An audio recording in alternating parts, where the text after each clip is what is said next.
এটা কোথাকার ঘটনা? এই ঘটনাটা কি আসলে সত্য? কোথায় এটা বলেন? এটা হলো স্থানটা কোন জায়গায় সেটা আমি এখনো ভালো করে জানি না, তবে গরিব শাহ দরবার। কোথায় এটা? এটা আমি বলতে পারতেছি না। গরিব শাহ দরবারটা এটা হয়তো কুমিল্লা হতে পারে, সম্ভবত কুমিল্লা। তো এই কুমিল্লায় এখানে গরিব শাহ বাবার দরবার শরীফ, ওখানে মাজার প্রথমে ভাঙলো, ভাঙার পরে আগুন দিল। আগুন দেওয়ার পরে বলতেছে দরবারের ভিতরে কি আছে দেখবো। মাটির নিচে মাটি খনন করে দেখে ওখানে রোজার ভিতরে লেখা আছে 275 বছর আগের এই রোজা। তখন তারা দেখে যে ওই মাজারে 275 বছর আগের দেহ এখন অক্ষত অবস্থায় আছে, গরিব শাহ মাজার।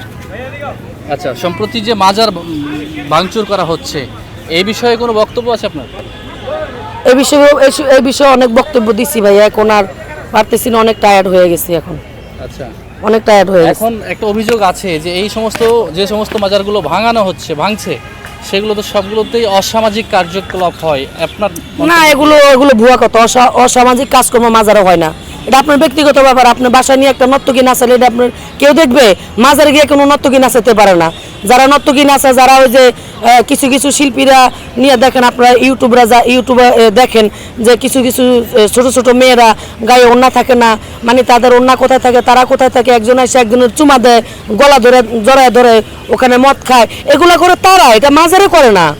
এটা কিছু কিছু কমিটি আছে, ওই কমিটিরা তো 8-10টা মেয়ে নিয়ে যায়, গান শুনে ওদেরকে কি গান গায় ওরাও বোঝে না, শিল্পীরা কি গান গায় হেরাও বোঝে না। হ্যাঁ গো, 2-4টা ভক্তবিন্দু থাকে, তারাই টাকা দেয়, দর্শকের কোনো টাকা দেয় না।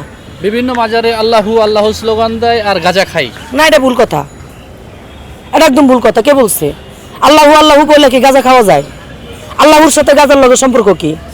গাঁজা তো বন জঙ্গলে বইয়া খাবে, দরবারে বইয়া গাঁজা খাবে কেন? এখনো পর্যন্ত এরকম কোনো কিছু হয় নাই।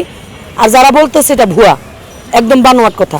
মাজার ভাঙছে, কিন্তু আপনারা দাবি করছিলেন যে মাজার ভাঙার সাথে সাথে আপনাদের গান গাওয়া বন্ধ হয়ে যাচ্ছে। মাজার ভাঙার সাথে গান গাওয়ার সম্পর্কটা কি? গান গাওয়া বন্ধ হয়ে যাবে, গান গাওয়া বন্ধ করার ঘোষণা দিছে তারা।